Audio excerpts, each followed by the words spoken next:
Bueno, comenzamos entonces.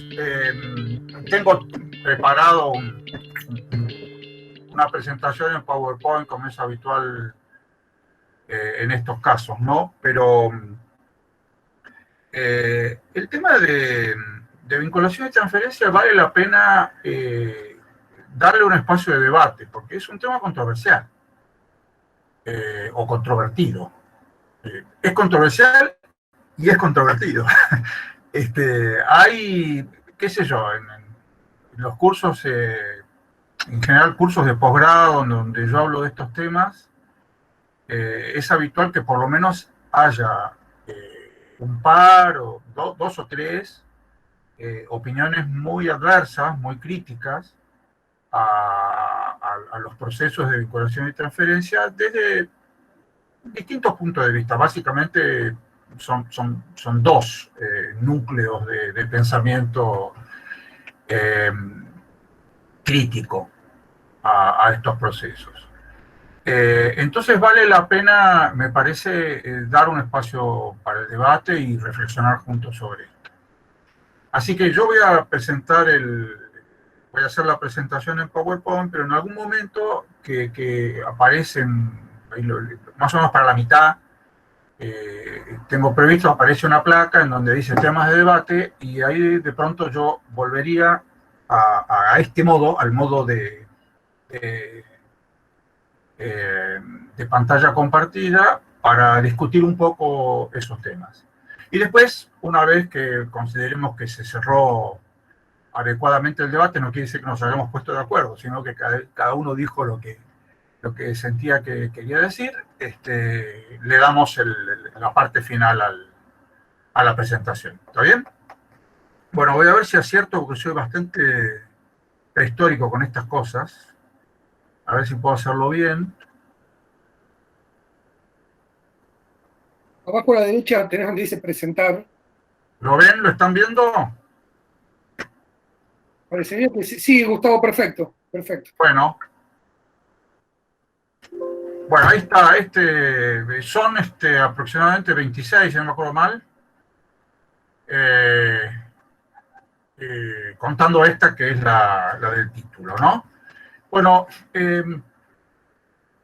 digamos que la cuestión de la relación entre las actividades científicas, la investigación, digamos, las actividades académicas en general, la formación de recursos humanos, la relación de este mundo con el mundo productivo, tiene que ver con el papel que en las últimas décadas ha ido creciendo en consideración respecto de cómo el acervo de conocimiento de una sociedad puede definir las posibilidades de desarrollo de la misma. Los casos más exitosos, para decirlo de una manera lo más sintética posible, los casos más exitosos que ha revisado la literatura de avances en procesos de desarrollo a nivel nacional en los últimos 100, 150 años, todos, sin excepción, se caracterizan por importantísimos saltos en los niveles de conocimiento o de dominio adquirido por la sociedad. Hay un trabajo ya clásico de los años 60 que mostraba dos columnas paralelas en donde estaban rankeados los países según su inversión en I+D, en investigación y desarrollo, y al lado el índice de desarrollo según Naciones Unidas. Y la coincidencia era casi total. No podía determinarse no es posible saber cuál determina quién. Si los países son desarrollados porque acumulan conocimiento, o pueden acumular más conocimiento gracias a que son desarrollados y tienen más excedente y pueden dedicarlo a investigar más y a experimentar más, etcétera, etcétera. Sin embargo, es creciente la convicción, como digo, sin posibilidades de una prueba científica sobre esto, es creciente la convicción de que primero hay que adquirir conocimiento si se quiere lograr el desarrollo, lo cual no quiere decir crecer. El crecimiento en economía hace rato que se lo distingue del desarrollo, o sea, se puede crecer a tasas altas. En la Argentina hemos tenido periodos de crecimiento del Producto Bruto muy alto, sin que el país pudiera dejar de ser considerado un país subdesarrollado en vías de desarrollo o rezagado en niveles de bienestar, digamos así. Lo mismo vale para los casos de los países que fueron exitosos en la exportación de petróleo y que se hicieron ricos gracias a eso, y sin embargo no han logrado los niveles de bienestar de los países que están al tope en este aspecto. Así que el punto de cómo se genera ese conocimiento se junta con el problema de cómo se hace para que ese conocimiento sea apropiado, como se dice en la jerga habitualmente, vamos a decir utilizado, aprovechado por el medio en general. Y en la Argentina, además, es un país especial en este sentido porque la mayor parte de la investigación, como dice ahí en el segundo de los bullets, la mayor parte de las actividades de investigación científicas se llevan a cabo en instituciones públicas, sobre todo en las universidades y también en otros centros, del CONICET, qué sé yo. Entonces es un caso especial, el caso argentino, en donde tenemos por un lado generación pública de conocimiento y dificultades para que esas capacidades generadas sean utilizadas plenamente y de la mejor manera. Ahí aparece entonces la preocupación generalizada sobre los procesos de vinculación y transferencia que se supone que vendrían o que se espera de ellos que resuelvan esta dificultad. Entonces, en la presentación ahora vamos a tratar de ver si logramos cambiar ideas para entender mejor qué es lo que pasa, cuáles son los problemas vinculados a estos procesos de vinculación y transferencia, en qué pueden incidir en la marcha al desarrollo y también, como decíamos hace un momento, qué críticas se pueden formular respecto de estos procesos y cómo se llevan a cabo en nuestro país.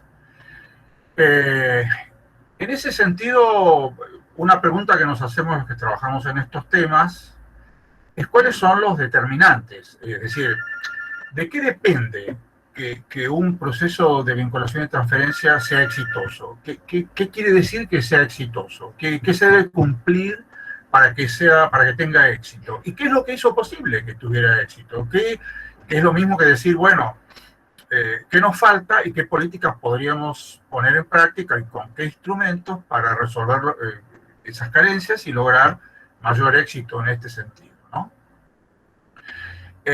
Así que también detrás de la reflexión sobre estos procesos está la preocupación por compartir ideas para el diseño de políticas que mejoren la eficiencia de estos procesos para que sean más valiosos y para que se logren mejores resultados. En un sistema de ciencia y tecnología en cualquier país, lo que se da es un proceso de construcción de capacidades científico-tecnológicas, ¿no? Ya sea la formación de recursos humanos, el ejemplo de las universidades es el más fácil para tomar, pero no se limita a las universidades. Cualquier institución científica forma recursos humanos. En el mismo proceso de investigación, el investigador va adquiriendo experiencia, interactuando con otros y aprendiendo.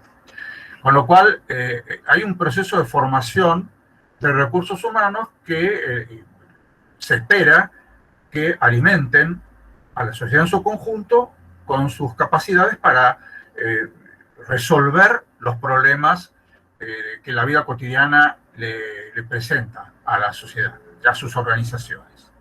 Por otro lado están las tareas de investigación, es decir, lo que llamamos genéricamente la creación de conocimiento, y por último el uso de esos conocimientos que en principio vendrían a resolver problemas técnicos con los que nos enfrentamos o problemas del cómo hacer para llegar a tal resultado, en lo que la ciencia nos puede ayudar. Eso da lugar al segundo punto que está allí señalado, que tiene que ver con la difusión y circulación de conocimiento para que, mediante lo que habitualmente se denominan los procesos de innovación, se utilice y se aproveche esos conocimientos generados. Ustedes saben, ya en la maestría lo deben haber visto, que un nuevo conocimiento no es una innovación hasta que no está aplicado concretamente a un proceso productivo, o se plasma en un nuevo producto o servicio.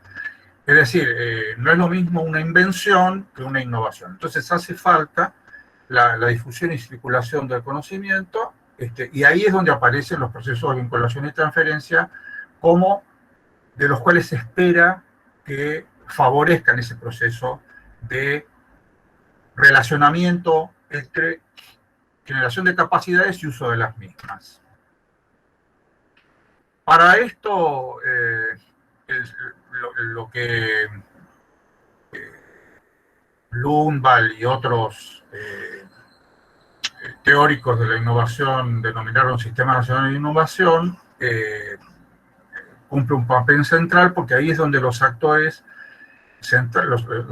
principales que tienen que ver con el éxito en los procesos de innovación se vinculan, se relacionan, interactúan. Las instituciones que nos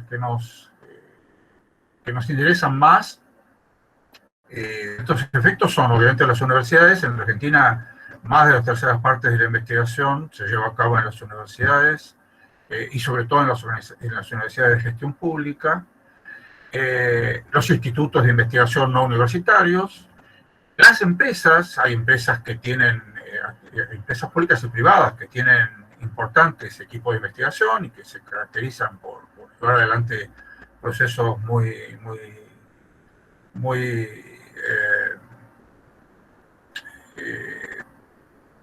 fructíferos en este sentido.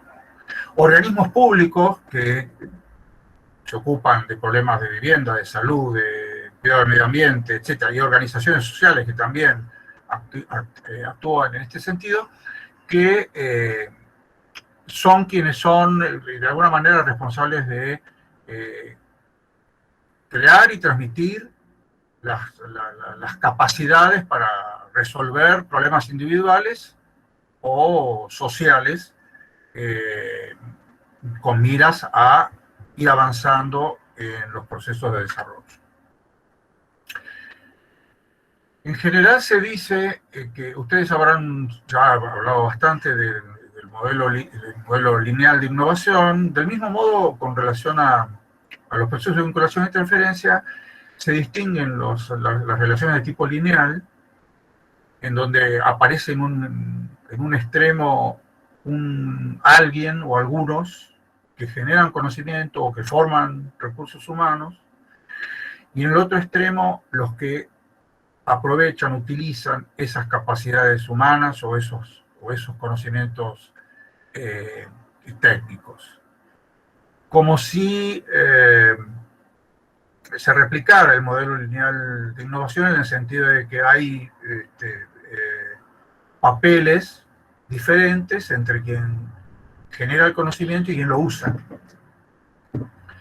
Nosotros sabemos ya por las discusiones del modelo de innovación de elaboramiento en cadena que ha sido superada la mirada lineal en términos teóricos, pero en la práctica, en los procesos de vinculación y transferencia, sigue habiendo mucho en el sentido de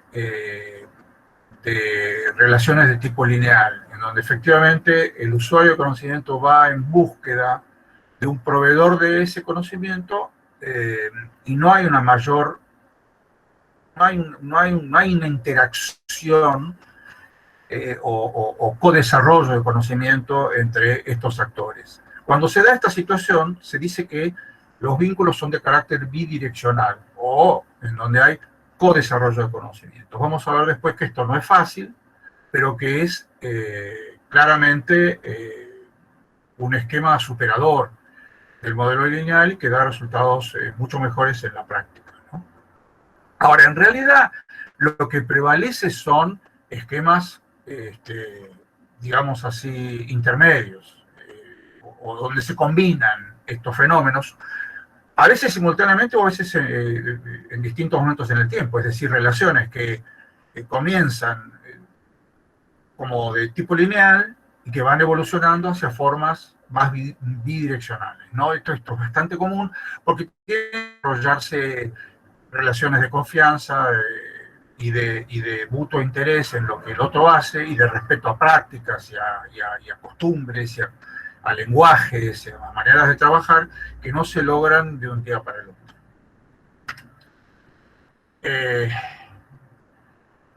Desde luego, uno de los problemas de los vínculos de tipo lineal tienen que ver con las dificultades para que la oferta y demanda de conocimiento coincidan. Este es uno de los problemas más viejos de la discusión sobre vinculación y transferencia. ¿Cómo hacer para que embonen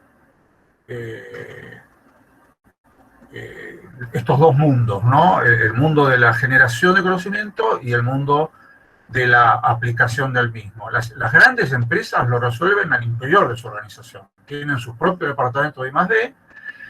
Los ingenieros que están en el departamento de I+D conversan con el ingeniero de planta, ven qué problemas tienen que ayudar a resolver, interactúan, discuten, buscan soluciones y hay una mucho mayor interacción y codesarrollo de lo que se ve cuando una empresa no cuenta con esas capacidades propias y recurre a una universidad o a alguna institución de investigación para munirse del conocimiento que necesita. Ahí en general lo que ocurre es que ese usuario potencial de conocimiento presenta una demanda específica y dice, bueno, yo necesito que me resuelvas este problema, a veces esto se contrata,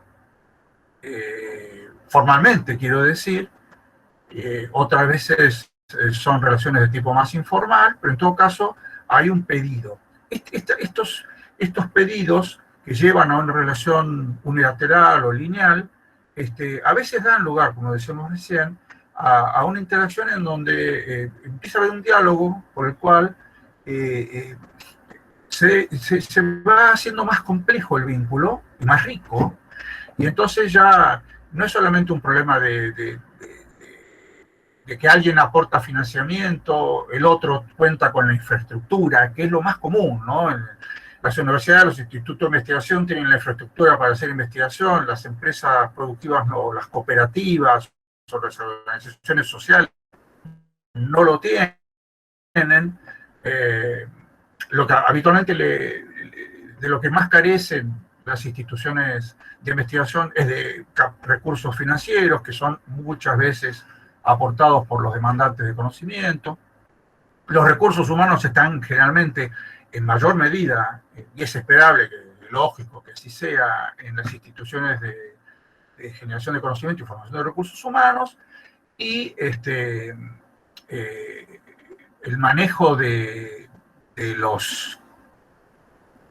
conocimiento concreto de los problemas está más del lado de quien va a utilizar el conocimiento para resolver los problemas. Por eso digo que es mucho más fecundo el trabajo cuando estos actores logran lenguajes comunes, logran coincidir en espacios de vinculación en donde se enriquecen mutuamente.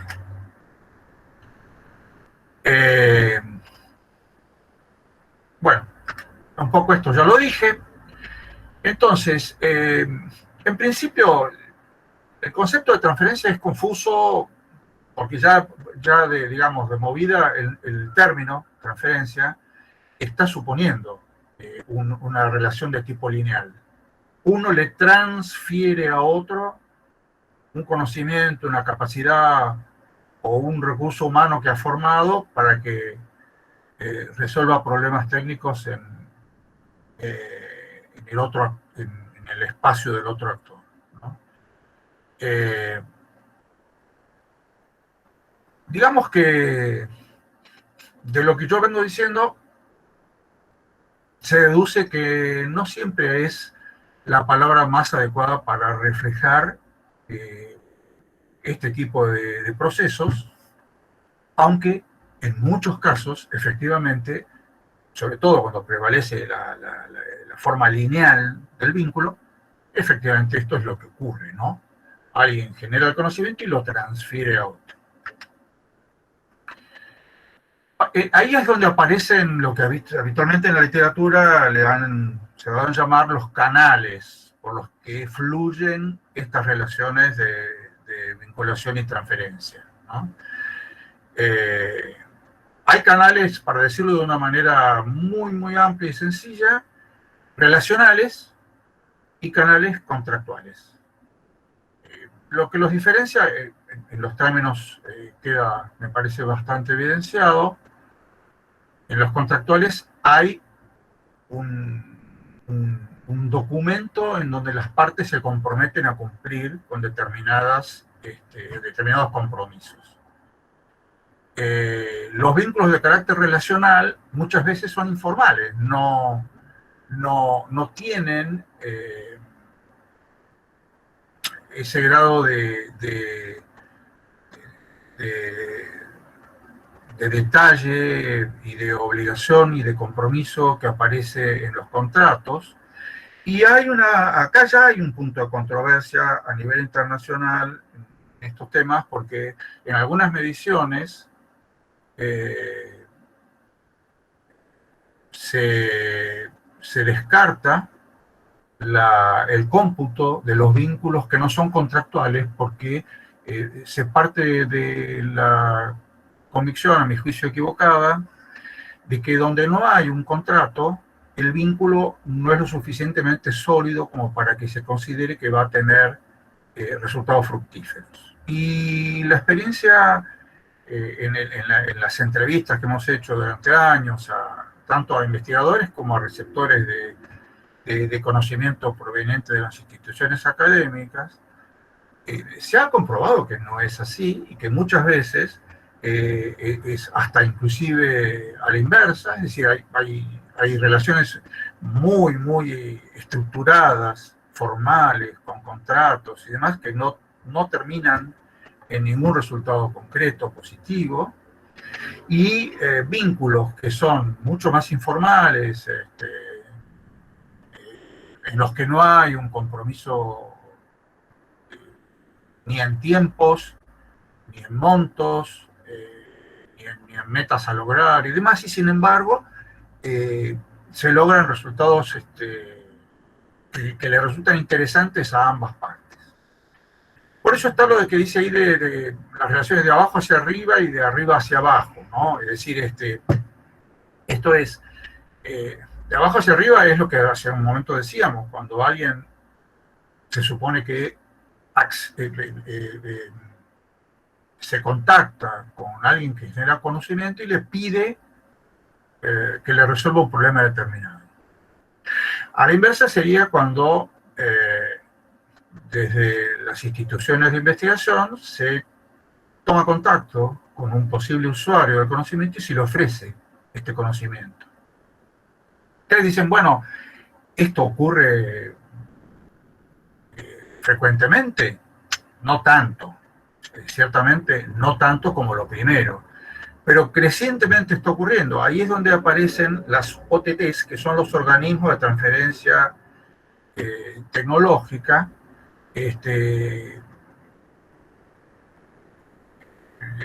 Para que ustedes tengan una idea, en los últimos 15 años se crearon aproximadamente la mitad de las oficinas de transferencia tecnológica de las universidades existentes en la Argentina. O sea que en los últimos 15 años hemos duplicado la cantidad de oficinas. No hay ninguna universidad en la Argentina que no tenga por lo menos una oficina de transferencia. Y hay algunas universidades, según su tamaño, por supuesto, en que tienen más de una. Por ejemplo, hay universidades grandes que tienen hasta varias facultades o departamentos, según la organización de la universidad, que cuentan con su propia oficina. Después hay un problema de coordinación bastante serio, pero esto refleja la importancia que se le está dando desde el mundo universitario, y esto vale ya también para el CONICET, en donde la Gerencia de Vinculación Tecnológica está trabajando en esta misma dirección, en donde se va a buscar al potencial usuario y se toma contacto con él para decir, mirá lo que tengo para ofrecerte, ¿no? Acá tenemos esta oferta de carreras en donde se forman cuadros técnicos que te pueden ser útiles, tenemos estos grupos de investigación que trabajan en estos temas y que podrían resolver problemas técnicos que se te presentan cotidianamente. Así que, como ustedes ven, las relaciones de arriba hacia abajo ya no son tan raras y, al contrario, están siendo promovidas por muchas instituciones. Bueno, ¿qué es lo que se puede esperar de procesos de vinculación y transferencia que sean relativamente exitosos? No, perdón, quiero ver cómo voy con el tiempo. ¿Qué es lo que se puede esperar? Básicamente hay 4 tipos de beneficios que hemos ido clasificando, digamos. Esto es completamente discutible, ¿no? Es materia opinable. En el grupo con el que habitualmente trabajo, hemos ido derivando a esta clasificación que yo les presento acá. Los tradicionales son los beneficios de tipo económico o beneficios materiales. Es lo que uno primero se imagina cuando piensa en transferencia tecnológica, ¿no? El investigador, como decíamos recién, tiene dificultades porque le falta recursos para comprar materiales, le faltan recursos para contratar personal, para incorporar al laboratorio. Y del lado de las organizaciones, ya sea empresas productivas, cooperativas, organizaciones sociales, empresas públicas, en fin, quienes vayan a utilizar ese conocimiento, lo que buscan es lograr lo que Schumpeter llamaría ventajas competitivas, difíciles de descontar o de emparejar por la competencia a partir del dominio de un conocimiento del cual el otro carece, ¿no? Dice el famoso monopolio temporal de Schumpeter, que bueno, si yo uso un conocimiento del que los demás carecen, tengo una ventaja competitiva que por un tiempo, hasta que el otro logra copiarme o sustituir mi conocimiento por uno superador, me permite tener una ventaja. Así que este es el modo más tradicional, digamos, lo que se suele pensar en términos de transferencia es investigadores que tienen más recursos para desarrollar sus actividades, usuarios de conocimiento que se nutren de las capacidades de estos investigadores para mejorar su competitividad. El segundo, que habla de beneficios intelectuales, es el que tiene que ver con las relaciones de carácter bidireccional a las que nos referíamos hace un momento, en donde hay un trabajo conjunto, hay codesarrollo, hay intercambio de criterios, de experiencias, de maneras de enfocar un problema, y se van encontrando soluciones de manera conjunta, y esto, muchos investigadores nos han dicho, hemos aprendido muchísimo trabajando con empresas, aspectos de nuestros temas de investigación que no hubiéramos podido desarrollar si no hubiera sido por esta mirada complementaria que me da la experiencia práctica del que tiene que aplicar el conocimiento. Esto, obvio, no es tan sencillo porque implica, si va a haber codesarrollo o hay vínculos bidireccionales, implica que tiene que haber ciertas cierta paridad en materia de competencias. Es decir, para que haya este lenguaje común, o se desarrolle un lenguaje común, tiene que haber ciertas capacidades de ambos lados de la relación. Entonces, es muy importante en este sentido con qué capacidades se acerca el futuro usuario o el potencial usuario del conocimiento, el que va a poner en práctica el proceso innovativo, con qué conocimientos se acerca y cuál es su punto de partida en este sentido. Aunque hemos visto casos en que en la práctica se van desarrollando de una manera muy rápida, ¿no? y muy virtuosa esas capacidades. Después están unos beneficios que a mí me interesa resaltar, porque son los que menos suelen tomar en cuenta, que podemos llamarles sistémicos o de cualquier otra manera, ¿no? La idea que queremos reflejar con este término es que son beneficios que ya salen del campo particular del investigador o del productor, para pensar en términos de una región, de un espacio geográfico, de una comunidad, de una sociedad, de un país, ¿sí? Por ejemplo, conocimientos que permitan una ventaja competitiva en una empresa determinada pueden eventualmente implicar mejoras en las posibilidades de comercio exterior a nivel nacional. ¿Sí? Si nosotros logramos, lo más sencillo, si logramos desarrollar un conocimiento que me permite sustituir importaciones, ya tengo un resultado que se refleja en las cuentas de comercio exterior. Si además, o independientemente de esto, lograra una ventaja en materia de conocimiento que me permite mejorar mis posibilidades de exportación, mucho más. Por eso hablamos ahí de escalamiento productivo, ¿no? Es lo que genéricamente se trata de reflejar, es incorporación de conocimiento al patrón productivo, en donde los bienes y servicios son crecientemente complejos en términos tecnológicos o de incorporación de conocimiento. Y eso tiene resultados en los términos de intercambio, lo cual a su vez se traduce en disminución, por ejemplo, de la brecha externa que tanto nos aqueja. En general, los países no desarrollados, en la Argentina estamos todos los días leyendo sobre esto en los periódicos, ¿no? Y además, un efecto que es muy importante resaltar, el incremento en el salario medio de los trabajadores. Hemos hecho estudios con colegas brasileños, en donde tanto en Brasil como en la Argentina, eso no en el primer mundo solamente. Nosotros hemos hecho estudios en América Latina, en donde hemos comprobado que en los sectores o en los grupos de empresas en donde hay mayor intensidad innovativa, el salario medio es mayor que en el resto. Estoy hablando comparando empresas dentro del mismo sector, no estoy comparando fábrica de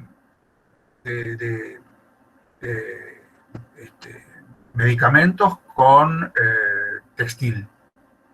Dentro de cada sector existen segmentos en que se utiliza más conocimiento y esto deriva notablemente en una mejora salarial en los trabajadores de estas empresas, además de una mayor seguridad laboral en el sentido digamos, un número de meses promedio de permanencia de los trabajadores en la empresa mayor. Porque es lógico, la empresa que tiene un trabajador calificado o que se ha ido calificando y que es el que hace posible esa innovación, esa empresa no quiere desprenderse o se resiste a desprenderse de ese trabajador. Este trabajo lo hicimos precisamente porque veíamos, a mí me pasó hace varios años, dando una clase sobre los procesos de innovación, en un posgrado en la UBA, yo comentaba cómo en Japón, en Europa, en Estados Unidos, hay una terrible competencia entre las empresas por los trabajadores calificados y cómo se roban trabajadores cómo se los roban, ofreciéndoles incrementos de salario para llevárselos y quitárselos a la competencia. Y que entonces eso llevaba a un gran cuidado por parte de estas empresas de no perder a ese personal y de tenerlo de alguna manera satisfecho y sin deseos de dejar la empresa o de cambiar de... Entonces, eran todos, era un posgrado y era un posgrado sobre administración. O sea que la mayor parte trabajaban en empresas relativamente importantes de la Argentina, en muchas de ellas filiales de multinacionales, y me dijeron, profesor, eso en mi empresa eso no pasa, no, en la mía tampoco. Todos rápidamente dijeron, eso será en el primer mundo, pero acá eso no ocurre. Entonces se nos ocurrió con ese colega brasileño hacer un trabajo tratando de detectar si eso pasaba en la Argentina. Resulta que en la Argentina y en Brasil. Y encontramos con que sí ocurre, pero que para eso las empresas tienen que tener obviamente una actitud muy proactiva en materia de innovación, que no es efectivamente lo que caracteriza a la mayor parte de nuestras unidades productivas. Al contrario, las encuestas de innovación muestran un bajo porcentaje, digamos, estamos calculando alrededor de entre el 6 y el 8% de la población de empresas manufactureras las que tienen conductas innovativas. No digo innovadoras, digo innovativas, es decir, que intenta innovar, aunque no lo logre. Ya con eso, con que sean innovativas nos basta. No pasan del 8%, según el sector, desde luego, hay sectores en que bastante menor el porcentaje. Entonces era lógica la reacción de estos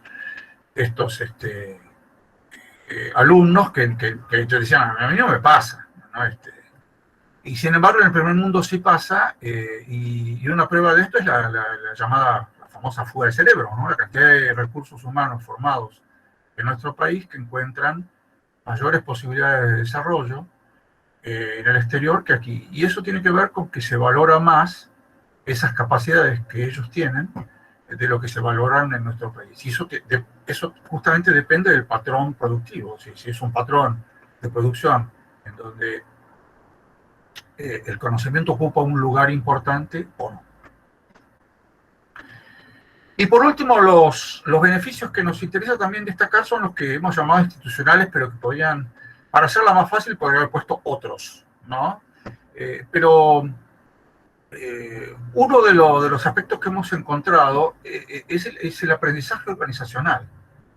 Organizaciones que se involucran en estos procesos aprenden en estos procesos a hacer mejor ese trabajo y además logran una mayor valorización social. Casos concretos hemos visto, en ciertas regiones, por ejemplo, investigadores del CONICET que tenían padecimiento en materia de recursos disponibles para realizar sus investigaciones, poca valorización de sus trabajos, de pronto ante determinadas vinculaciones con el sector productivo y determinado éxito, pasan a ser reconocidos, primero regionalmente y después nacionalmente, y sus laboratorios se empiezan a crecer y a multiplicar sus posibilidades gracias a estos procesos. Es que a mí me parece que no debemos descartar tener en cuenta también este tipo de beneficios que generalmente no han sido muy contemplados cuando se analizan los procesos de vinculación y transferencia. Bueno, recién hablábamos de la fuga de cerebros y el otro problema cuando fallan los procesos de vinculación y transferencia es lo que mi amigo Darío Cóndar le llama transferencia tecnológica ciega. Es uno de los trabajos que yo propuse como lectura para este tema. Para decirlo de una manera muy criolla, la transferencia tecnológica ciega es cuando se produce transferencia sin que siquiera lo podamos advertir. Por lo tanto, tampoco podemos obtener alguno de esos beneficios que estábamos hablando recién. ¿Cómo ocurre esto? En general, cuando el investigador quiere crecer en la carrera del CONICET, por ejemplo, uno de los caminos casi inevitables es la publicación. La publicación a medida que se hace en órganos de cierta fama internacional, etcétera, ayuda más todavía. Esas comunicaciones a través de las publicaciones o asistencia a congresos en donde se presentan ponencias y demás, dan lugar a que ese conocimiento que está en poder de este investigador se difunda y que otros tomen ese conocimiento. El investigador no ha patentado, en general ni siquiera se le ocurre que esto sea necesario, es trabajoso, es costoso, publica. Entonces, lo que hizo mi amigo Darío Cotner fue analizar solamente para el sector de farmacológico un número de patentes bastante importante en donde se citaban en la bibliografía que hay que presentar para la patente trabajos originados en instituciones locales, en instituciones argentinas. Es decir, patentados en el exterior por ejemplo, laboratorios suizos que citaban trabajos de investigadores argentinos. Abrumador el número. Esto no quiere decir que si los investigadores en cuestión hubieran seguido trabajando con esos conocimientos hubieran llegado a los mismos resultados que el laboratorio suizo. No estamos diciendo eso, porque hay que ver si podían, hay que ver si tenían todos los recursos necesarios, etc. El hecho es que hay una transferencia ciega porque, sobre todo, es doloroso si se trata de instituciones públicas, ya sea financiadas por el CONICET o por universidades públicas. Estas investigaciones al país no le dejan nada y a lo mejor después todavía estamos pagando más caros determinados medicamentos cuando los importamos, pese a que se han hecho sobre la base de conocimientos que han sido generados con fondos públicos en nuestras universidades, en nuestras instituciones. Lo de la fuga de cerebros ya lo hablamos antes, ¿no? Formar recursos humanos que luego trabajan en empresas internacionales y esas empresas nos venden productos, están aprovechando un conocimiento generado localmente sin que la sociedad pueda beneficiarse adecuadamente de esto. Así que yo diría que los dos aspectos más importantes a considerar respecto de por qué es necesario hacer vinculación y transferencia son estas dos cuestiones, ¿no? Por supuesto que la solución no puede ser jamás pensar en dejar de financiar la investigación pública. Me apresuro siempre a decir esto porque parece que cuando uno dice tenemos fuga de cerebros, tenemos transferencias tecnológicas ciegas, estamos propugnando que se deje de financiar a las universidades públicas y se deje de financiar a los investigadores del sector público. No, la solución no es realmente esa, es continuar apoyando el trabajo de formación de recursos humanos y de generación de conocimiento, pero crear mecanismos que permitan que nos podamos aprovechar localmente de esos resultados, ¿no? Bueno, acá llegamos al punto de la discusión en donde yo les decía que quería hacer un alto para cambiar un poco de ideas con ustedes. Básicamente, el término es... No es todavía, es más adelante, perdónenme, temas de debate, sí, me confundí. No llegamos todavía. Déjenme verlo ahora. Bien. Sobre las limitaciones e implicancias de los términos de vinculación y transferencia, hemos hablado ya. El Sistema Nacional de Innovación, solamente me detengo en un aspecto, el término nacional, muy discutido, pero en definitiva es un concepto que ayuda a comprender los procesos de innovación y por eso lo seguimos utilizando, sabiendo que la globalización ha roto las fronteras y que lo de nacional es algo ficticio. Pero en todo caso, en todo territorio hay interacción entre los actores que permite pensar en que hay un sistema de innovación que tiene rasgos nacionales. Hay todavía cuestiones que tienen que ver, hasta hay sistemas regionales y locales de innovación, porque hay diferencias importantes de idiosincrasia y demás que permiten pensar de esta manera. Me gusta pensar en el triángulo de Sábato más que en la triple hélice, sobre todo porque Sábato era argentino. Lo reconozco. Pero además, me parece que porque mantiene vigencia el tema de el Estado tratando de impulsar una mayor vinculación entre el mundo productivo y el mundo de generación del conocimiento sigue siendo una necesidad. Ese triángulo entre Estado, generación de conocimiento y aplicación del mismo. Y unas palabritas sobre el tema patentes y licencias. El indicador de patentes, como indicador de capacidades científico-tecnológicas, es muy utilizado a nivel internacional, está en todos los registros, en cualquier base de datos que ustedes visiten, y siempre nos va a dar mal en la Argentina y en general en América Latina. Se patenta poco, y sobre todo se patenta poco localmente. Cuando se patenta se suele patentar en el exterior para que se proteja adecuadamente el producto. Entonces es un indicador que nos va mal, pero además es insuficiente como indicador, porque es mucho más importante pensar en las licencias que se han logrado negociar a partir de las patentes que en las patentes mismas. Si muchas veces se patenta y luego no se aprovecha esa patente. ¿Por qué? Porque el provecho, la patente lo que hace es proteger el conocimiento, que otro no lo puede utilizar, por lo menos por un tiempo. Y en el territorio en donde la patente la proteja. Pero donde realmente se saca provecho del patentamiento es en el licenciamiento de esas patentes, ¿no?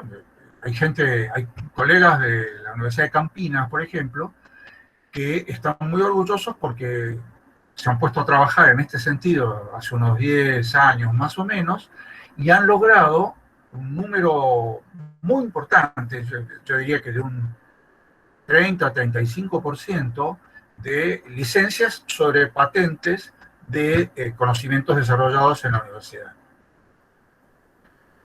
Así que ustedes ven, trabajando y sintiéndose orgullosos del resultado, estamos hablando de que solamente han licenciado 30-35% de lo patentado. Entonces ahí es donde hay que poner el acento, además de buscar un mayor grado de patentamiento. El patentamiento por sí mismo nos va a mejorar el cuadro estadístico, pero no nos va a mejorar en el uso de conocimiento si no se licencia, porque si no se licencia es porque no se está usando.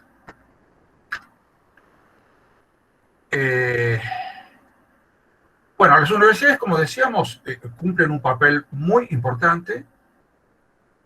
2/3 de la investigación se lleva a cabo en las universidades, y sobre todo en las universidades de gestión pública. Y las funciones que cumplen son de formación de recursos humanos, hacer investigación básica, aplicada, desarrollo experimental y también extensión y transferencia. Y el término extensión lo puse a propósito porque hay universidades en donde no distinguen entre las actividades de extensión y las de transferencia, casi como que las consideran semejantes. Y hay otras universidades en donde las tareas de extensión se circunscriben, por ejemplo, a la escuela de teatro, a la banda de música, ese tipo de cuestiones, ¿no? Ya ven ustedes, esto en el CIN lo discutíamos mucho en el Consejo Interuniversitario Nacional, donde se reúnen todas las universidades, lo discutimos mucho porque cuesta ponerse de acuerdo en el mundo universitario. Por eso, no sé, sí que cada universidad lo entenderá. O sea, hay secretarios de extensión de universidades que son los que van a la Comisión de Vinculación y Transferencia del CIN. No van los secretarios de investigación, van los secretarios de extensión. Y hay algunas que tienen secretaría de transferencia. Bueno, la Universidad de Quilmes tiene una secretaría de innovación y transferencia tecnológica, pero no todas lo tienen. En todo caso, el nombre es lo de menos. Lo que importa es qué tipo de tarea desempeña esa organización. Un punto sobre esto. Cuando uno piensa en vinculación y transferencia, parece que está haciendo hincapié en la investigación aplicada y en el desarrollo experimental, porque es lo que deriva después en las posibilidades de innovación.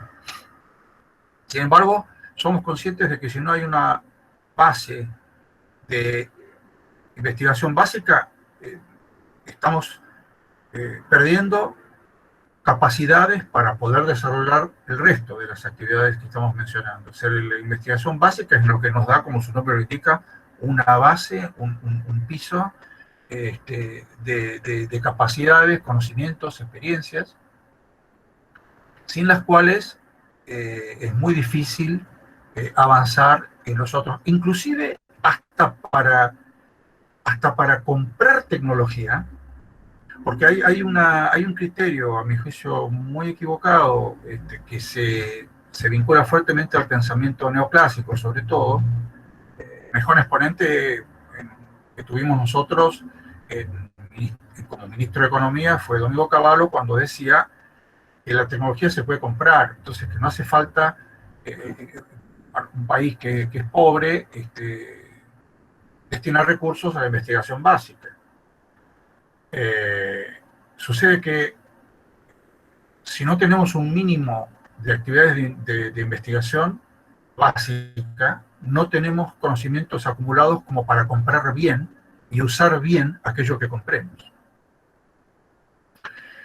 Hay una discusión en el mundillo, no se sabe si fue Nehru o si fue el propio Gandhi, pero circula mucho la anécdota de que uno de ellos dijo: la India es un país demasiado pobre como para no darse el lujo de no hacer ciencia. Como para darse el lujo de no hacer ciencia, perdón. Bueno, creo que lo refleja bien el concepto, ¿no? O sea, como somos pobres queremos hacer ciencia.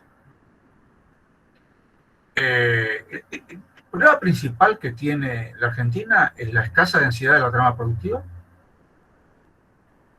y la concentración en actividades poco intensivas en conocimiento.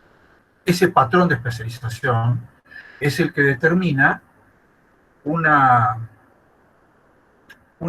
situación circular de perro que se muerde la cola, en que, digamos, no se sabe si tenemos un patrón productivo demasiado cargado hacia commodities poco intensivas en conocimiento, porque no recurrimos, el mundo de la producción no recurre suficientemente a apoyarse en quienes generan conocimiento, o no buscan ese apoyo porque el patrón de especialización no se lo exige. ¿Qué es primero, el huevo o la gallina? Es lógico que mientras nuestro patrón de especialización no sea exigente en materia de dominio tecnológico, va a haber poca demanda de conocimiento al sector académico. Al mismo tiempo es cierto que si no hay una mayor demanda de conocimiento, no van a poder dar el salto en ese escalamiento productivo. Así que en el medio de este problema, si es que nos interesa el escalamiento productivo, y por lo que dijimos antes, efectivamente nos interesa, porque creemos que es la manera de llegar para pasar del crecimiento al desarrollo, para lograr el bienestar, para lograr una mejora en los niveles de ingresos generales, tanto de las empresas como de los trabajadores, hace falta ir incrementando el contenido de conocimiento, aunque sea de manera paulatina. y lo más generalizadamente posible, aunque lógicamente no vamos a lograr en todos los ámbitos de la producción, pero por lo menos tener una mayor incorporación de conocimiento en cada vez mayor número de actividades.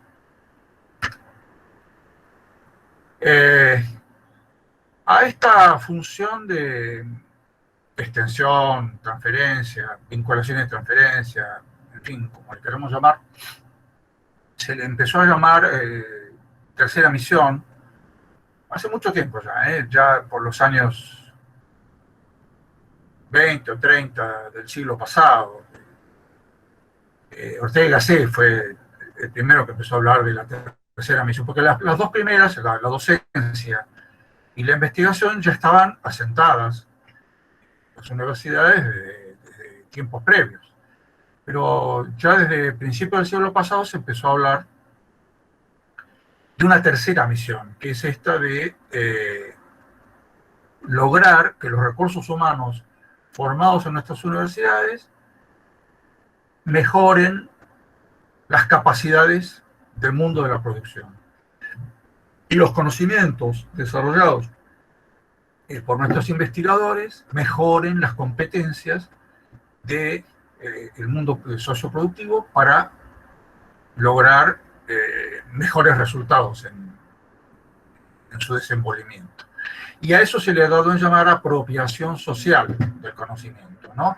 Esto que lo estamos diciendo para las universidades, porque del estudio del desenvolvimiento de las universidades es de donde surgió toda esta terminología. Vale también para cualquier institución o centro de investigación que no sea universitario, ¿sí? Y por último, con respecto a las universidades, por el despliegue territorial de las universidades en la Argentina, ya no tenemos ninguna provincia que no cuente por lo menos con una universidad, Ese despliegue territorial le da enormes posibilidades a nuestras instituciones universitarias para convertirse en impulsores del cambio técnico, del mejor uso del conocimiento, de mayores capacidades para resolver problemas, mejorar los niveles de vida, de salud, de vivienda, de educación, de medio ambiente, ¿no? No es solamente fortalecer los procesos de vinculación y transferencia lo que hace falta, sin embargo, para que las universidades puedan cumplir un papel de esta naturaleza. O sea, las universidades tienen que estar en condiciones de cumplir ese papel. Cuando se creó la Universidad de Tierra del Fuego, hace algunos años, Roberto Domecq, que fue el encargado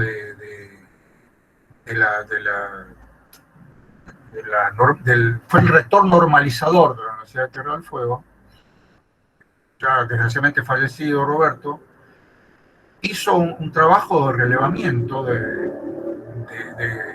la provincia, tratando de ver cuáles eran las potencialidades en distinto grado de aprovechamiento, ¿no? O sea, tanto en términos de lo que ya se estaba llevando adelante como actividad productiva o de servicios en Tierra del Fuego, como lo que era posible aspirar a desarrollar en la región. Y en función de ese relevamiento, definió las carreras a priorizar en la universidad y los campos prioritarios de investigación de la universidad. Por supuesto, vinculando de una manera muy fuerte la tarea de investigación con la de docencia, es decir, fortaleciendo la noción de docente-investigador, que requiere, como ustedes saben, dedicaciones exclusivas, que es lo que más cuesta a las autoridades universitarias conseguir el Ministerio de Educación, ¿no? Porque son recursos escasos esos, ¿no? Los cargos de dedicación exclusiva. Pero son fundamentales para lograr esa simbiosis entre el docente y el investigador. Y cómo se enriquece la actividad docente cuando el docente es un investigador. Y cómo ayuda al investigador el diálogo en la clase cuando está ejerciendo tareas docentes, ¿no? Entonces, hace falta definir prioridades. Esto es un tema también en sí mismo controversial, porque hay mucho investigador que dice, déjenme investigar aquello para lo cual yo tengo vocación, no me definan de una manera soviética, en base a una planificación, eh, los temas de investigación prioritarios. Esto se está resolviendo en algunas universidades mejor que en otras. En el Ministerio de Ciencia y Tecnología, particularmente en la Agencia de Promoción de I+D+I, como se llama ahora, hace rato que en el FONSIC, por ejemplo, que es el fondo con que se financia la investigación, o que financia a los investigadores, algunos de ustedes lo habrán ya experimentado personalmente, uno puede obtener financiamiento para un PICT o para un PICTO. La diferencia, esa O quiere decir orientado, ¿no? Entonces, si el PICT entra dentro de uno de los temas prioritarios según el plan de ciencia y tecnología, tiene acceso a un segmento de financiamiento que está específicamente destinado a eso. Y hay otro segmento de financiamiento libre, abierto, digamos. Esto se resuelve bastante bien entonces esta puja entre si solamente me van a financiar lo que le interesa al plan o puedo investigar en algún tema que no forma parte de las prioridades establecidas por la autoridad de aplicación del plan, ¿no? Entonces, esta manera de caminar con las dos piernas puede resolver esta controversia, ¿no? Entonces, hace falta jerarquizar las actividades de vinculación y transferencia, pero también hace falta priorizar ciertas investigaciones, ciertas tareas de investigación sobre otras para responder a la demanda de la región. Ciertas carreras van a ser más necesarias que otras para responder a la demanda de la región. ¿Y por qué no a las demandas nacionales? Cuando a mí me tocó presidir la Comisión de Ciencia y Tecnología del CIN, vinieron a verme del Servicio Meteorológico Nacional porque decían que había una sola carrera para formar meteorólogos y que habían hecho una proyección, que estaba en la UBA, en exactas, y que habían hecho una proyección que si seguíamos creciendo en los aeropuertos en la Argentina al ritmo que se estaba creciendo, en 5 o 7 años no se iba a poder operar por falta de meteorólogos, porque no se recibía el número suficiente de meteorólogos. Así que nos pusimos a trabajar en el CIN para que hubiera mayor oferta de esta. Bueno, es un pequeño ejemplo que quería señalar de cómo entender esto de carreras prioritarias. No se trata simplemente de manera arbitraria decir no quiero más abogados, ahora solamente nos interesa ingenieros, ¿no? Desde luego que vamos a encontrar opiniones de este tipo, o no quiero más sociólogos, o no quiero más comunicadores sociales, quiero ingenieros solamente, sin caer en ese tipo de esquemas exagerados. Me parece que sí se puede pensar en necesidades sociales, regionales, nacionales, que las universidades están en condiciones de pretender, por lo menos pretender, resolver. ¿De acuerdo? Bueno, ahora sí llegamos a la cuestión de los temas de debate. Se ha escrito tonelada de tinta sobre la universidad empresaria, o en algunos casos la universidad emprendedora, como aquella que es la que se preocupa más por la transferencia, porque tiene una mirada proempresaria, digamos así, ¿no? Y también se ha escrito mucho sobre cómo la vinculación y transferencia le permite a las universidades que ponen en práctica estos procesos obtener recursos que se suman a los recursos públicos, fortalece su presupuesto y le da mayor capacidad, independencia, etc. En el extremo hay quienes piensan que no debería el Estado financiara a las universidades y que las universidades deberían gestionar sus propios recursos por vía de la transferencia. Cuando nosotros reivindicamos los procesos de vinculación y transferencia, no estamos pensando ni en una universidad empresaria, ni en reemplazar el financiamiento público por el privado. Pero podemos discutir un poco este tema enseguida.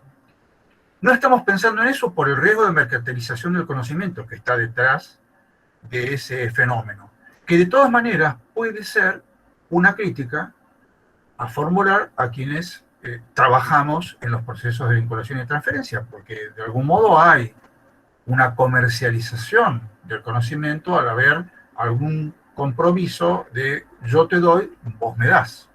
Segundo tema para debatir entonces, ¿no? El tema del aprovechamiento del sector privado de recursos públicos dedicados a formar capacidades, ya sea a partir de investigación o de formación de recursos humanos, ¿no? Tema interesante de debate, ¿no?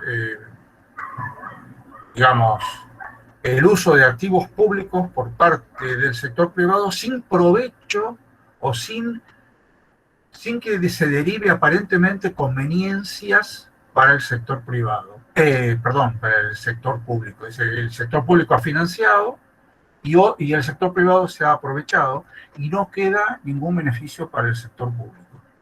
Tercer tema para discutir, ¿no?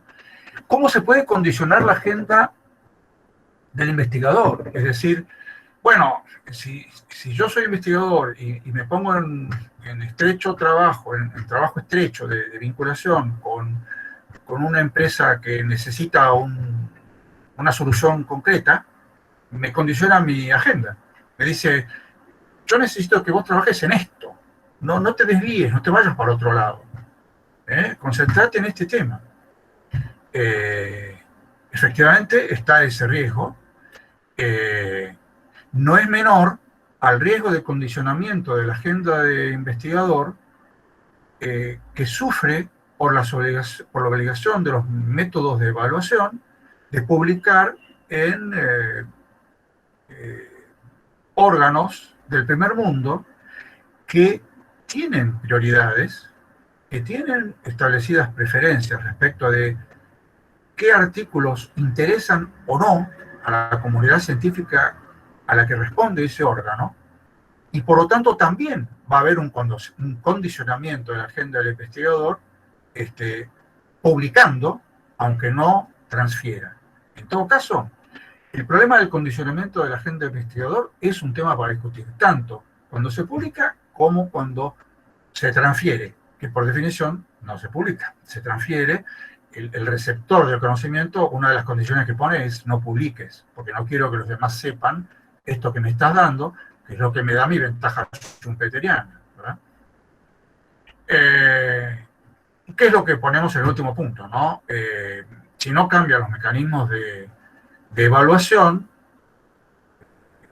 en el CONICET y en las universidades, sobre todo en el CONICET, que se premia poco la transferencia en relación con lo que se premia la publicación,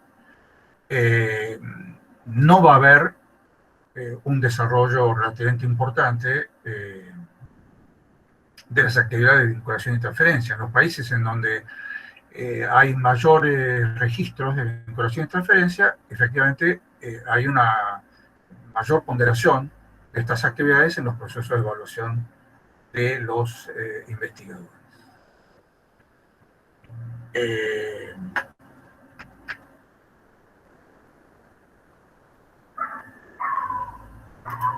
Bueno, ahí estamos de nuevo compartiendo. Me gustaría instarlos a que me den alguna opinión sobre estos temas, estas cuestiones de debate, que como les digo, son frecuentes en los cursos en que me ha tocado participar. Es habitual que haya controversia sobre estos temas, ¿no? Y entonces, nada, me gustaría escucharlos con total libertad. Yo no le cuento a nadie lo que ustedes opinan aquí, ¿eh? Bueno, Gustavo, muchas gracias por la charla y por la puesta en escena de todos estos temas con tanta claridad. Retomo una pregunta del chat y la reformulo también agregando que hace Miguel y que también le agrego yo a eso. Él plantea que la fragmentación disciplinaria, no sé si está viendo la pregunta, ¿no? Y la falta de equipos interdisciplinarios produce un efecto de que ciertas dimensiones sociales, sobre todo, pueden quedar fuera de las demandas que se pueden generar desde los propios espacios. Yo creo que es interesante la pregunta en sí, y agregarle también desde mí y del conocimiento de tu trayectoria, ¿no? Que habiendo sido rector de una universidad tan innovadora justamente en este aspecto, la Universidad de Quilmes, ¿en qué sentido enfocan esto? ¿No? Y creo que además el problema de la necesidad de equipos multidisciplinarios va solo creciendo, ¿no? O sea, cada vez los problemas sociales tienen dimensiones que son inescindibles del problema mismo y requieren de equipos cada vez más. Digo, porque la disciplinariedad también en las formas de evaluación y en la forma de financiamiento sigue siendo la regla y no la excepción, ¿no? O sea, que se enmarque en una disciplina. Sí, mi reflexión es que efectivamente es coincidir en que tenemos un problema ahí. La forma de resolverlo no es tan fácil de encontrar. En general, las experiencias que yo he visto van por el lado de crear espacios, programas, por ejemplo, por llamarles de alguna manera, programas, proyectos, por eso es espacio, decía, ¿no? Dentro de la propia universidad, con financiamiento específico, en donde se promueva ese intercambio, esa transdisciplinariedad, ¿no? Yo creo que esto hay que inducirlo, no va a surgir de una manera espontánea.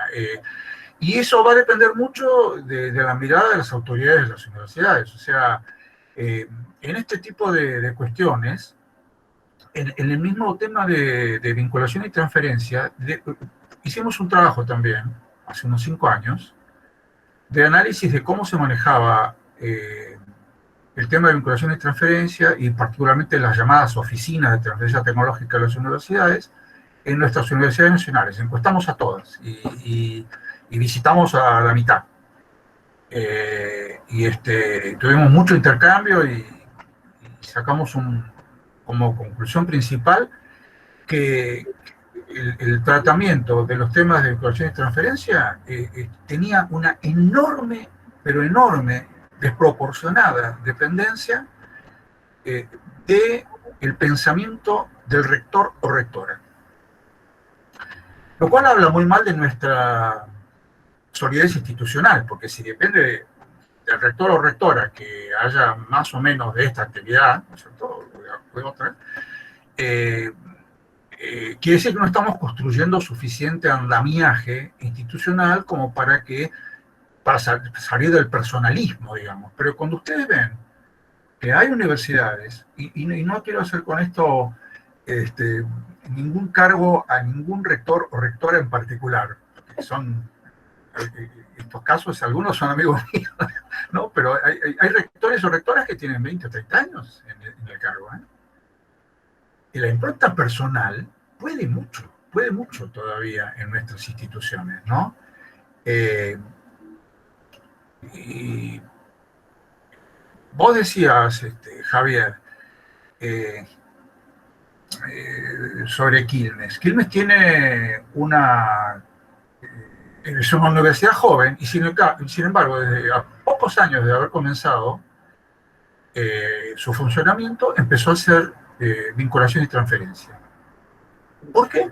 Porque el rector de ese momento tenía ese pensamiento y le encargó a un profesor, que en realidad el trabajo que tenía este profesor era crear la carrera de biotecnología, ese era su cargo en la universidad. Alberto Díaz tenía como cargo crear la carrera de biotecnología. Una carrera relativamente nueva, había bioquímica, había biología, no había mucho biotecnología. Y este hombre venía precisamente del mundo, del sector privado, siendo un investigador, Alberto, venía de trabajar en lo que hoy conocemos como el grupo Insud, o sea, Hugo Sigman, ¿no? No es casual, viniendo él de ese mundo, conociendo a la gente del grupo Insud, no le resultó demasiado difícil generar ahí vínculos entre profesores de la carrera y gerentes de laboratorios como el EA, ¿no? Laboratorios del grupo Insud. Y de ahí surgieron vacunas que se desarrollaron en la universidad. Esto fue muy, muy personal. Simultáneamente con esto que estoy diciendo, no había una oficina de transferencia. Como digo, el encargado de organizar eso tenía un cargo de director de carrera. O sea, no tenía específicamente asignada esa tarea. Solo informalmente el rector le dijo, che, Alberto, vos desarrolla esto. Y encontró en dos médicos, Daniel Gómez y Daniel Alonso, la vocación por hacerlo. Que fueran médicos no es casual. El médico tiene una mirada de fuerte preocupación por la solución del problema del paciente. Es un tipo que asocia la investigación con la solución de problemas de manera directa. Nosotros hemos entrevistado en ese trabajo que les comenté a investigadores que decían, no, yo no voy a patentar, yo trabajo para el conocimiento universal. No quería ni pensar en cómo se iba a usar ese conocimiento, porque no quería condicionarse. Esto es un poco lo que yo les decía hace un rato, de que muchos se sienten condicionados si piensan en el uso comercial de ese conocimiento. Está el fantasma de la mercantilización del conocimiento, de la comercialización. Yo no tengo nada que ver con la crematística, yo no me vinculo con el mercado, soy un investigador puro, soy Leloir, ¿sí? Soy Milstein, no tengo esa contaminación. Yo creo que volviendo a la pregunta, me estoy yendo un poco, la interacción entre distintas disciplinas ayuda a reducir estos sesgos, ¿sí? Pero lo que se ve como que prevalece todavía muy fuertemente es no solo el sesgo disciplinario, sino el sesgo de no vinculación con el mundo de la producción, con el mundo del mercado, por mantener la independencia y la pureza del investigador, ¿sí? Y de hecho, cuando yo asumí como rector recién, tuvimos la primera oficina de transferencia, porque como yo sí estaba bastante preocupado, pero desde el lado del desarrollo económico, mi preocupación era, como economista, el escalamiento productivo. Mi preocupación es que tengamos un patrón productivo concentrado en productos que no incorporan conocimiento. Y entonces, esto, digo, ya, como yo soy viejo, ya leí a los teóricos del desarrollo de los años 50, a Hirschman y a todos los demás, leí a los que contribuyeron al pensamiento latinoamericano en ciencia y tecnología, ¿no? A Basaski, a Herrera, a Sábato. Entonces yo ya vengo desde la cuna preocupado por estos temas, de cómo hacemos para lograr una mayor vinculación entre academia y producción si queremos salir de su desarrollo, ¿no? Entonces, viene el rector y el rector dice, voy a crear una secretaría, y lo puse ahí a mi amigo Darío Conda, que estaba trabajando en el MinSit, y le dije, quiero que vengas a desarrollar esto, y lo hizo extraordinariamente bien. Pero dentro del mismo departamento en que están Daniel Alonso y Daniel Gómez y Mariano Gabri y Hernán Farina y tantos otros que trabajan en vinculación en mi universidad, hay una mitad de colegas que para nada tienen que ver con esta actitud y que no se vinculan, no se relacionan y solamente están pensando en la publicación. ¿Sí? Así que, y lo vi también en el cine, esto. Creo que hay que hacer hincapié en las posibilidades que efectivamente el SIN puede dar para salir de estos corsés, porque ahí es donde nos encontramos los representantes de distintas universidades, intercambiamos experiencias y aprendemos unos de otros. Yo creo que también el SIN tiene que, hay que darle un salto de presencia al SIN en la vida social y política argentina. Muy interesante esa idea. Hay 4 personas que han hecho comentarios o preguntas. Lo que hacemos, si les parece, que recorremos que las 4 personas formulen sus preguntas y después, porque ya por la hora digo, y después cierra entonces Gustavo con la respuesta a todos. Entonces primero Jorge Lorenzo, Tomás Mundino, Antonio Chiavazza y después Marinés, como última. Si las quieren formular así las preguntas. Bueno, Jorge Lorenzo, la pregunta. Nosotros hemos estado trabajando junto con gente de ciencia económica acá en Córdoba sobre un indicador de impacto, que es uno de los indicadores educativos que trata de ver la relación entre los niveles educativos y el salario. Una de las cosas que veíamos es que el nivel educativo contribuye fundamentalmente a nivel primario y secundario, y después entra como en una asíntota donde los niveles superiores empiezan a contribuir cada vez menos. Sin embargo, era una ecuación bastante interesante que plantearon gente de ahí, de ciencia económica. Yo vengo del campo de la educación, ¿sí?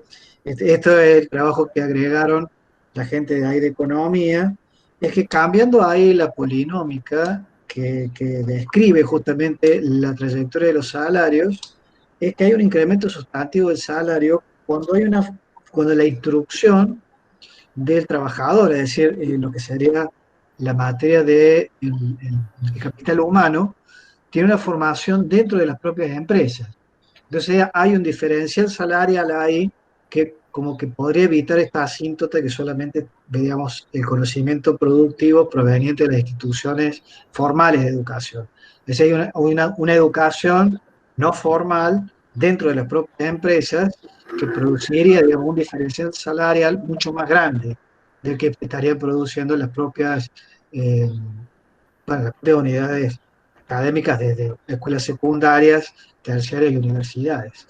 Una pequeña reflexión sobre eso. Me parece muy interesante el estudio. No sabía que se daba esa correlación en la Argentina. Es parecido a lo que hicimos nosotros cuando estudiamos el nivel salarial según actitud innovativa de la empresa. Y dio una correlación. Esto que estás diciendo no hace más que reflejar el método japonés tradicional de formación de recursos humanos. A diferencia de Occidente, los japoneses, las empresas japonesas, prefieren un recurso humano no totalmente, con una formación no acabada, y para darle el último golpe de horno en la empresa. A tal punto que cuando Toyota se instaló en Zárate, en la provincia de Buenos Aires, cuando no existía Toyota en la Argentina, ¿no? Crearon su primera planta, no tomaron un solo obrero metalúrgico, habiendo desocupación importante en esa época. Fueron a las escuelas secundarias y se aseguraron la provisión de chicos que salían del secundario completamente virgen. Y ellos los formaron en la planta. Ese es el método japonés. Y hay libros escritos sobre esto, Jorge, ¿eh? O sea, no estoy inventando nada. O sea, el método japonés de formación de recursos humanos consiste en esto. Y de hecho, es completamente diferente de lo que se hace en Francia, por ejemplo, de lo que se hace en Inglaterra, en donde si no tenés el título de doctor y la tesis de 500 páginas, no conseguís trabajo en una empresa, ¿no? Los japoneses tienen una mirada completamente diferente y son los dueños de la productividad mundial, ¿no? Y los que le siguen en términos de productividad son los estadounidenses, y los estadounidenses tienen o también un modelo muy distinto al francés y del inglés. Bueno, vos de esto sabrás seguramente más que yo. Viste que la educación de Estados Unidos es muy específica, muy segmentada, no quieren conocimiento universal, ¿no? Como sí quieren en Europa Central, o como tenemos en Argentina, ¿no? A que uno tiene que saber un poco de todo. Las carreras son cortas, son específicas, ¿no? Y eso inclusive es muy criticado en el sentido de que el profesional norteamericano tiene una mirada muy sesgada y muy corta del mundo que lo rodea, ¿no? Está muy circunscrita a determinados aspectos en los que se ha concentrado su formación.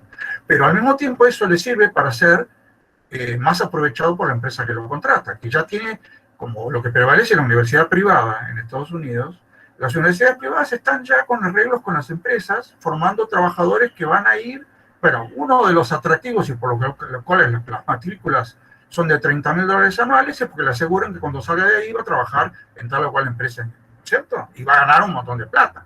Entonces los padres se endeudan por años para que el hijo estudie en la universidad y después, bueno, en fin, modelo chileno, ¿no? Lo que vos acabás de describir es el modelo japonés. El modelo japonés es de completar la formación en la empresa. Pero sí valoran los japoneses una formación general amplia, o sea, que le dé conocimientos no muy profundos ni muy vastos, pero variados al individuo, porque lo hace mucho más flexible para adaptarse a los requerimientos de la empresa, que además, como son muy innovadores los japoneses, están cambiando permanentemente. ¿Tomás? ¿Perdón? Sí, dale.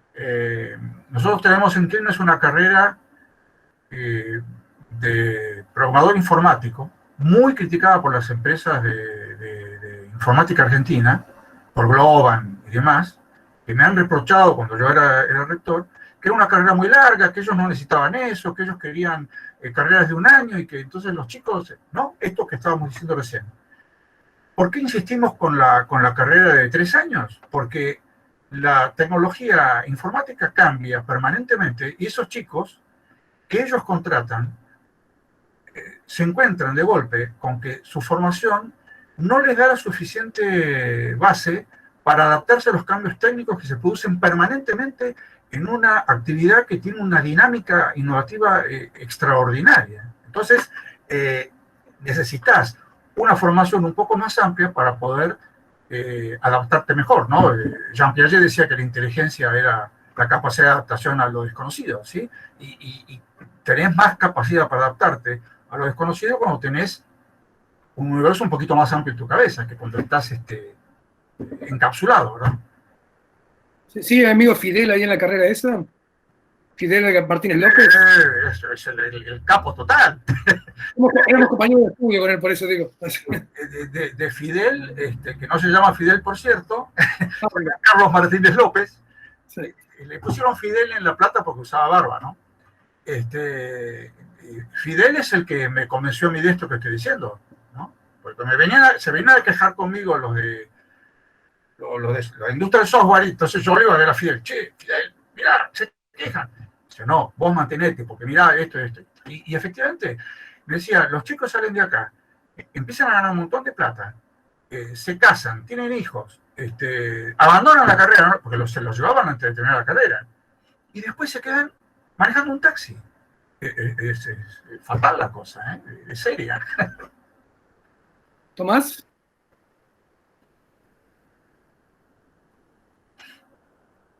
Abrí tu micrófono, abajo de todo. Oh, no, se equivocó y se fue. Bueno, ¡se aburrió! Apretó el botón y apretó el de irse, ahí volvió. ¿Estás, Tomás, ahí? El de la izquierda, no el del medio. El medio te saca. Ahí está. Hola, ¿y me escuchan? Ahora sí, perfecto. Pero es el botón equivocado, está bien. Dale nomás. Bien.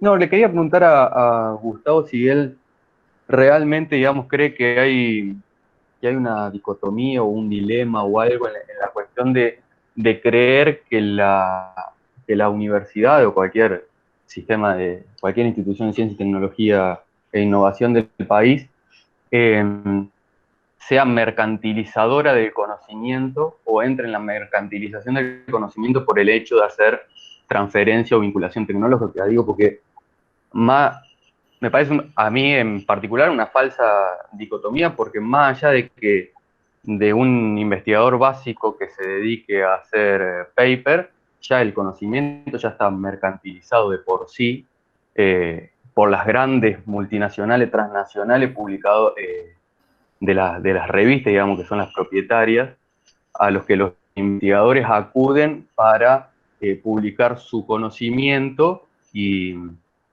de ahí en más ya prácticamente no tienen control ni registro o muy poco de lo que se termina haciendo con el conocimiento. Entonces, si la discusión o la dicotomía es, bueno, publicar paper y hacer la investigación que yo quiero hacer como investigador y que la guita se la termine llevando una transnacional que no sabemos qué termina haciendo con esa plata y a la cual el Estado termina dedicando infinidad de recursos para que la plata se la terminen llevando en la mayoría de las veces ellos, o hacer transferencia local o regional en el país o inclusive en Latinoamérica para poder crecer y abastecer de tecnología o de conocimiento, lo que nosotros queramos, al sistema productivo nacional o regional, me parece que la discusión ya tendría que estar saldada y tratar de redirigir la discusión hacia qué queremos hacer o cómo vamos a hacer esa transferencia.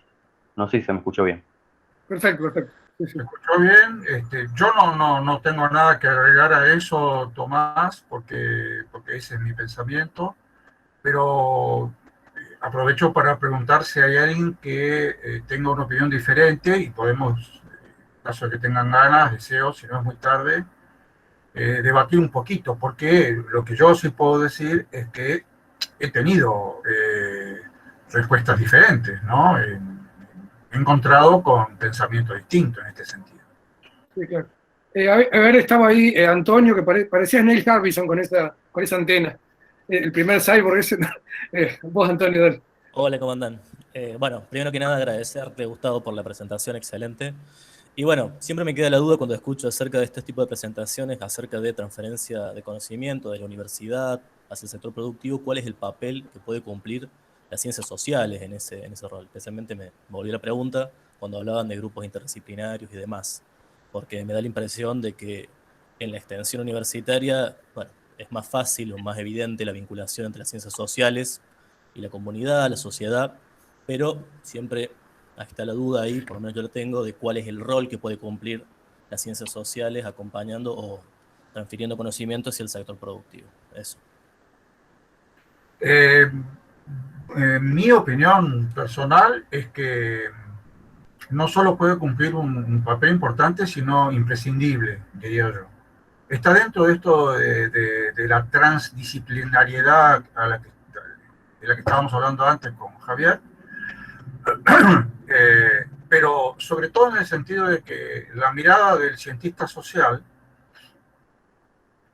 permite un enfoque más amplio que el que puede tener un investigador dedicado específicamente a una temática puntual, técnica, un ingeniero o un bioquímico, ¿no? Lo que fuera. El sociólogo, el economista, en general, el cientista social, está mirando con el gran angular, está mirando toda la sociedad y sus problemas. Y entonces, de pronto puede encontrar aplicaciones, potencialidades que los actores que están puntualmente dedicados a una temática particular o determinada, les cuesta más ver porque están muy atrapados, ¿no? por el mismo mecanismo en el que están trabajando. Y en la empresa más todavía, ¿no? Porque la empresa tiene el lucro, entonces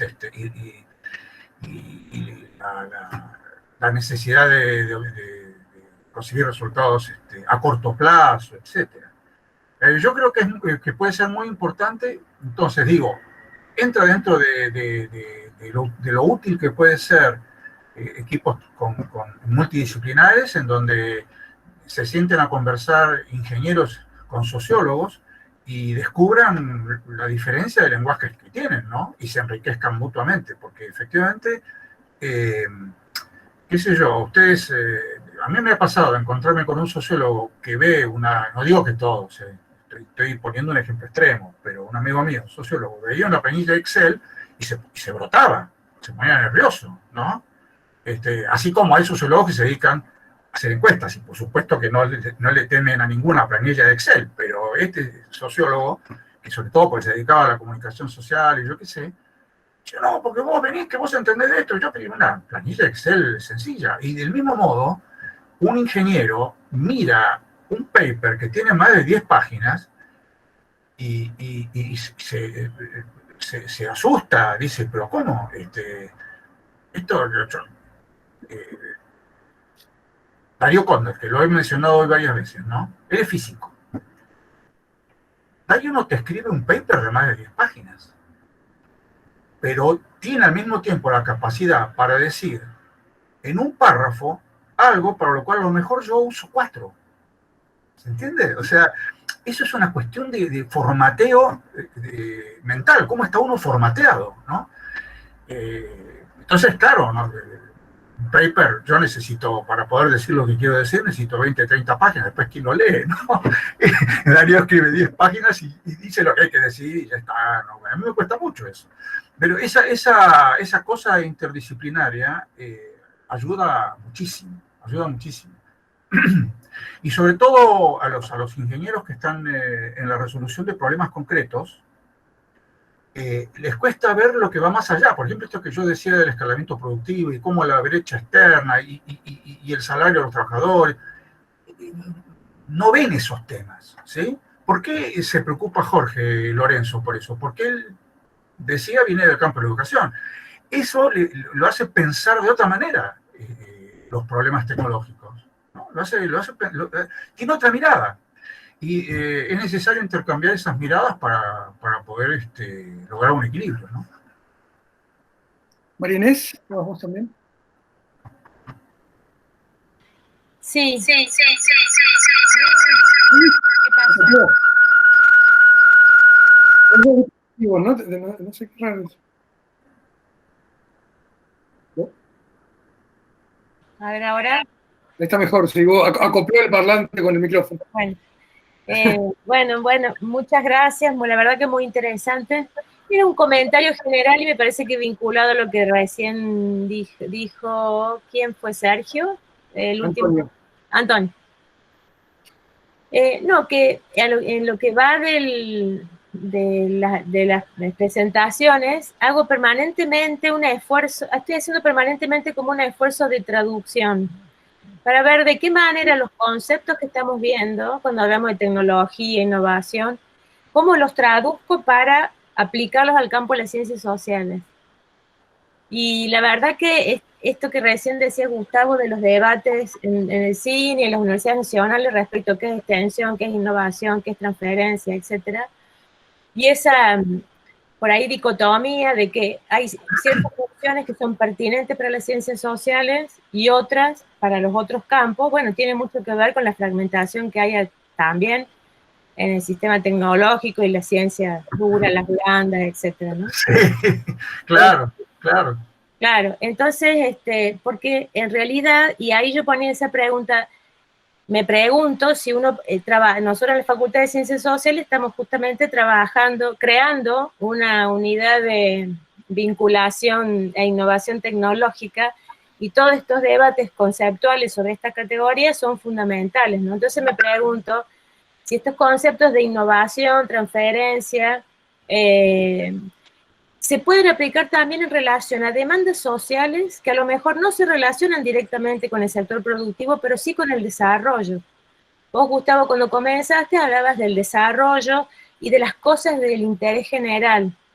Y hay una enorme cantidad de demandas sociales que no vienen del sector productivo, ni de las empresas, y que se canalizan en las universidades públicas a través de la extensión, pero sí tienen que ver con demandas sociales en cuyos procesos, que a lo mejor les damos respuesta no desde un laboratorio, pero sí en prácticas sociales, territoriales, que generan capital económico, capital cultural, capital social, tecnología social, habilidades organizativas, que no tienen un valor económico en el mercado, pero sí claramente tienen un valor y un peso en el desarrollo de acuerdo a cómo lo concibamos, o en esta generación de capacidades de demanda social de un actor que no es ni el Estado ni el mercado, pero que claramente en la medida en que se activa juega un papel frente al Estado y frente al mercado. Entonces era como este esfuerzo de traducción que me parece central, porque estas categorías están como más corridas de las ciencias sociales en general, salvo, como las preguntas de Jorge, que es una mirada de las ciencias sociales en relación a los procesos productivos. Pero hay una enorme cantidad de procesos que no entran ahí en lo productivo y que juegan un papel fundamental en el desarrollo, como lo entendamos, ¿no? Que ayer se hablaba de ese tema, de cómo entendemos el desarrollo. Nada, una reflexión que seguramente la iremos debatiendo a lo largo del curso. Completamente de acuerdo y, digamos, creo que hay que quitarle al concepto de transferencia la acepción tradicional que ha tenido. Hay que ir fusionando el concepto de extensión con el de transferencia para considerarlos cada vez más como lo mismo. Por eso se dan llamar ahora vinculación y transferencia, pero de pronto uno se vincula, como decías recién, Marinés, para multiplicidad de cuestiones que le resuelven la vida a la gente y no necesariamente tienen que ver con algún aspecto de la producción, o mucho menos con una empresa en particular. ¿Qué sé yo? Nosotros hemos visto procesos de vinculación y transferencia, veámosle, en municipios, en organismos municipales, quiero decir, no en el territorio municipal, sino en la administración municipal, que han requerido de universidades ciertas competencias para resolver cómo manejar determinadas cuestiones que están bajo la responsabilidad del municipio, ¿sí? Desde cómputo, estadística, seguimiento, y ni hablar los problemas de salud. Hemos visto ahora con el problema de la pandemia cómo las universidades han respondido de una manera extraordinaria a partir de capacidades que ha ido acumulando y que se pusieron al servicio de la atención de este problema, y de una manera que es típicamente de vinculación y transferencia, ¿no? Se han puesto en práctica, es decir, no es exclusivamente el vínculo entre un investigador y una empresa el que estamos estudiando acá, sino cualquier usuario de conocimiento y para los fines que sean. Así que efectivamente coincido. Hay como no me dio el tiempo, o no me va a dar el tiempo para trabajar en una serie de placas más que tenía preparadas de carácter más propositivo. Yo le voy a pedir a Luz que si es tan amable, les haga llegar el PowerPoint que yo le pasé ayer por mail. Lo recibiste, ¿verdad, Luz? Para que los que tengan interés miren ahí un poco una propuesta de un programa de vinculación y transferencia que podría desarrollarse a nivel nacional y que apunta a algunas de las cosas que estamos diciendo ahora en este intercambio. Y particularmente a lo que decía Marinés, ¿no? Sí, agrego, perdón Marinés que me mete en esto, pero Marinés es la decana de sociales y estamos trabajando en sociales, yo he colaborado también un poquitito, en la creación de una unidad de vinculación también. Entonces, todas estas reflexiones parece que son muy interesantes en esa aparte se está haciendo el estilo social, es decir, con la participación de todo el mundo, muchas discusiones, como para orientarla bien. Así que por ahí inclusive, Gustavo, porque no sé si me meto yo también, por ahí invitarte a una charla con la gente que lo está creando, porque realmente los conceptos que has vertido hoy me parece que son útiles en la cuestión práctica concreta de algo que realmente es una innovación institucional importante, una facultad muy joven, aparte tiene 4 o 5 años la facultad nada más, entonces realmente ese sería el primer paso en esa dirección que está dando la facultad hoy. Encantado, si puedo ser de utilidad, pero encantado, estamos para esto. Bueno, gente, me parece, ya digo, nos hemos extendido solo 20 minutos del horario usual, pero ha sido realmente súper interesante lo poquito que pude ver de la charla anterior y esta, por supuesto. Digo, creo que nos dan realmente herramientas para pensar con mucha más sofisticación y fineza cuestiones que a veces uno las discute a mano levantada, ¿no? Y eso me parece que es muy importante como inicio de este curso. La verdad que después de este inicio arrancamos bien, ¿no? Arrancamos con mucho trabajo. Mañana, la idea, está acá Diego también que volvió ahora, mañana la idea es que podamos discutir de las 4 charlas que tuvimos, que todas fueron muy ricas, y el material que nos han dejado, que lo podamos discutir. Había varios que se han inscrito ya para exponer, bueno, o 2 por lo menos, no sé si hay alguien más. Tenemos ahora 2 inscritos para exponer, o sea, para que lean esos trabajos y los expongan, los compartan, no más de 15 minutos, o sea, exponiendo las ideas centrales de esos trabajos, y tomarnos el tiempo para una buena discusión ahí sí ya entre todos y todas con tiempo. Esa es un poco la idea para mañana. No sé si Diego quería decir algo o no. Sí, no, solo quería agradecerle a Gustavo la buena disposición, ¿sí? Por aceptar la invitación y compartir con nosotros los trabajos que viene haciendo, así que gracias, Gustavo. No, fue un placer, ¿eh? La verdad, el agradecido soy yo. A disposición de ustedes cuando quieran.